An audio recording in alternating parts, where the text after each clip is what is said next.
So we talked about composition and lighting a little bit. Let's talk about some of the technical controls that you'll find on some of the devices that you own. So one thing that is a type of control is the zoom control.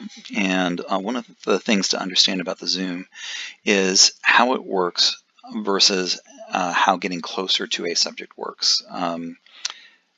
There is kind of a mathematical relationship. If you are looking at a subject with a camera and you get half as close, right? You have the distance to the subject. That subject will get twice as big in frame. Naturally, that will not happen to the things that are in the background, because getting half as close to the subject does not mean that you also got half as close to the background. You've gotten a percentage closer, but usually it's nowhere near the percentage that you did to the subject. And so while objects in the background will get larger, they will not get twice as large as the subject will if you were to have the distance. That's not the case if you use the zoom. So if you stay in the exact same place and you zoom in so that the subject appears twice as close, well, everything now in the frame has done the same thing, including the furthest objects in the background. So this is an example of actually moving back a little bit from this framing and zooming in to get to the same framing size, but now the background object is much, much larger. You can see here, this is the exact same setup, the exact same television, but this version of the television makes it look like it, goes from the bottom of his shoulder to over the top of his head, whereas this one, doesn't look like it clears his head at all. If you have taken images of yourself with your cell phone, you probably already understand this, right? There are certain things that look good and certain things that don't look good. One of the things that looks better is getting your mobile device far away from your face. And the reason for that is when something is close and zoomed out, the actual points on the face have vastly different differences to the lens. The part of the face that's close to the lens has a significant percentage difference as the parts that are far away. And that leads to, kind of a distorted look. You look much more like yourself if you back the camera up and zoom in. And you can tell here that we're backing up and zooming in because you can see what's happening to the background images of the trees that are, kind of small right here. You can use this in the opposite way too. So this is an example of what would be kind of an objective look, which has, kind of a ridiculous long tripod setup here. And as interesting as that tall tripod looks from across the room, it looks much more heroic and dramatic by getting as close as possible to one of the legs and zooming out wide. That just looks like a skyscraper in that case. And again, we're taking advantage of what the camera is doing with the objects that are close versus distant relative to the lens. In this case, this part of the leg is much closer to the lens than the camera is. In this case, with the camera across the room, the entire setup is about the same distance away from the camera. There are different icons for this. Very often on small point-and-shoot cameras or on DSLRs, you're going to see an icon similar to this that indicates flash controls, which are a way of having a physical light that's on the camera stay on or pop on during a photograph or a video. Indications for it to be on or to be off. Sometimes these look like lightning bolts.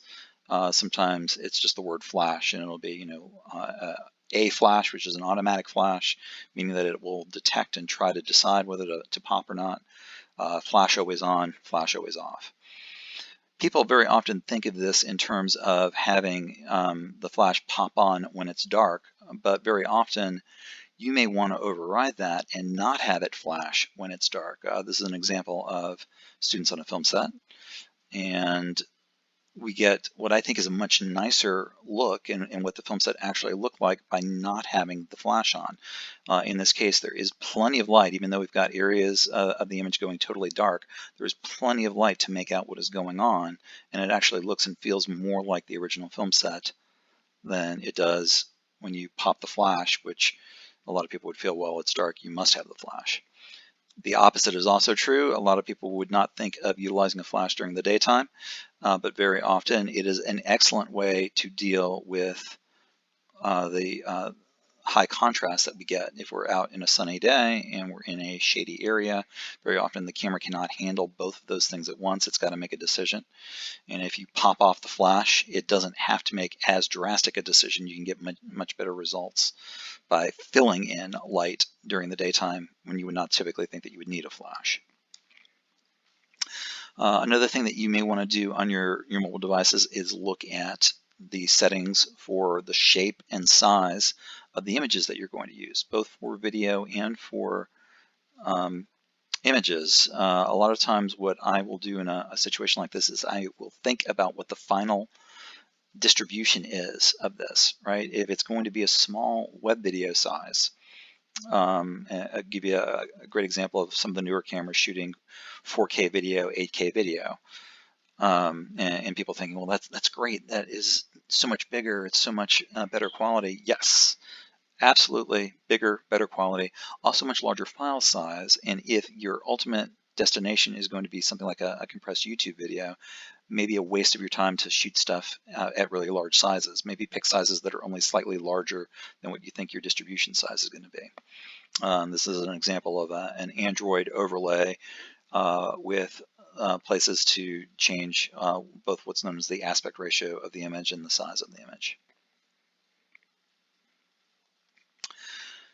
One of the controls for exposure that you sometimes see is sensitivity of the electronic chip that's looking at the light. And you'll see many different ways that that's described. On some cameras, it's called ISO. On some cameras, it's called EV for exposure value and has little plus and minus signs. In the case of your iOS devices, it's a little sun icon. On some video cameras, it's called gain, and when it's called gain, it's very often measured in decibels or dB, and you'll see settings like what I've got listed here. This is an example of an exposure control with an initial setting that you can make lower or higher to get either slightly less exposed or slightly more exposed images. ISO, it's really not important if you've never done film cameras before. It's based off the old film camera speeds, where you'd actually go out and you would buy a certain speed and you would learn, what lighting conditions you would use that speed. Now, the thing to remember is typically the higher the number, the more sensitive the chip is going to be, but the more digital noise you're going to introduce into the image. That's the same for gain. And this is kind of a simple example of that, where we're pushing the sensitivity to get brighter skin tones, but at the same time we're getting brighter skin tones. We're getting milkier blacks and a lot of these little dots in the overall image. That's the trade-off. Another example here where maybe the trade-off is fine. Maybe you want the exposure so that you can see the items, in this case, little figurines in a dark room. If you were to zoom in on this and look in the shaded areas, you would see that there are now dots of noise introduced. But overall, this is probably a better looking photograph than this is. Just small little examples again from our film set, just slight adjustments. If something just seems a little bit too bright, so like this is the original photo, and we're just losing a little bit of detail in the image right here, and by pushing the exposure down a little bit, we're getting that back in. This is another example of the original photograph. We're losing information in the dark areas here, and by pushing the exposure, we're getting some of that back. I mentioned the Apple sun icon. So very often what you will do either on your Android device or your Apple device is you do an initial tap in the area that you want to have exposed. In looking at, in this case, I'm looking at the back of a television here, and there's a wide gradation. Even though the whole thing is black, there's kind of dark shadowed areas here and a brighter area here. And the tap lock there for autofocus and auto exposure is locking on this being at proper exposure. In this case, we're locking on the wall being at proper exposure, and then we're getting the sun icon on the iOS devices, and that will allow us a subsequent tap and then a pull up or down to increase or decrease the exposure. Again, just another example of where you would utilize something like this, and this is typical where you are. It's a bright day outside. It's difficult to see people sometimes because the camera's automatically exposing for the bright area. This would be a time where I would just tap on what I wanted to have exposed in order to bring that detail out. In some cases, you will, obviously take a look at your user manuals, but you may on some Android devices actually get to controls like ISO controls. And then you'll get a scale like this. And again, the thing to remember here is the lower the number, the lower the exposure, the darker the image, the higher the number, the brighter the image. But it's also in this direction we get more digital noise. In this direction we get less digital noise. Another exposure control is something called an FStop or aperture or iris. And in physical lenses, this is an actual hole in the lens that opens or closes to let more or less light in. It is based off of a circle, so it has these measurements that are based off pi 3.14, which is why they don't look like anything. Like if you're not familiar with the scale, it just looks like gibberish. There is a pattern. You can see here, if I skip every other one, f2.0, f4.0, F8, you can see those are doubling.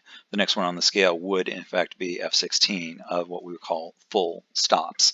Same thing here, doubling or halving the distance. And this is a doubling or halving of light as we go on the single full stop. All of these things have side effects as well as primary effects, right? The primary effect of this is a change in brightness or darkness. Darker here, or I'm sorry, brighter here, darker here. In the case of f-stop, the secondary effect is something called depth of field, which has to do with whether or not you can see everything in sharp focus from things that are very close to the camera out to the far horizon, or whether or not some things are in sharp focus, like in this case, our foreground element, and some things go blurry, like these far elements and these midground elements. The smaller number on the f-stop makes it easier to achieve this shallow depth of field where you can only have sharp focus in one plane. You can emphasize that. This is a hard effect to get with most mobile device cameras because the lens is so small. But the way that you can get it to kind of come out is by zooming. Also by getting a large distance between your subject and whatever the other elements in the frame are that you want to have go into soft focus. Another control is a shutter speed control. In a physical camera, this is a spinning flap with an angle on it that allows more or less light to come in based on the angle. Very often on cameras, it's going to be represented as a fraction of a second. 1/60th of a second is pretty fast by most human standards, but it's fairly slow as far as cameras are concerned when we're looking at shutter speeds. It's usually among the slowest of the shutter speeds that you would have. And even inexpensive video cameras very often are going to have shutter speeds much higher than that. And again, as with other controls, we've got a direction that is a more light, brighter image, or less light, darker image, and then we've got a side effect. The side effect for shutter speed, real quick, depending on the camera model that you have, some of you Android users may have access to things that are shutter speed. And you can see here our fractions. The shutter speed side effect has to do with motion blur. So for still images, it's really easy to see motion blur. The example right here of the Gatorade falling out of the tub, absolutely frozen, is an example of a relatively fast shutter speed, a small slice of time, each droplet frozen in the air. Now, if this were video rather than still images, it's just a feeling of choppiness, a feeling of grit, a feeling of hyperreality, and then the opposite, the slower shutter speeds, a feeling of dreaminess, a feeling of, there's blur, there's softness to the motion. These are static examples of what I'm talking about, right? So these are relatively long. shutter speed exposures, and you can see that there are multiple images or blurred images as we are having the actual camera move through space or having objects in front of the camera move through space. One of the things that you typically want to do to reduce motion blur, if it is your goal to reduce motion blur, sometimes it's a desired effect. But if it is not a desired effect and you wanted to slow shutter speed anyway, what helps out is getting yourself placed at rest against something, holding your device close to the body, tucking your arms in, making yourself a tripod if you don't have a mounting device. Of course, the other option is getting a mounting device. We've got, like little Gorilla Grips here that will tap into small tripod heads. We've got actual tripods that will allow a camera to sit static in space and allow for longer exposures and for slower shutter speeds without introducing as much motion blur. You also have, in some cases, smart devices other than your mobile devices that you can use as a trigger. Back in the days of film photography, we would use a plunger or something that would allow us to activate the camera by not, without touching it.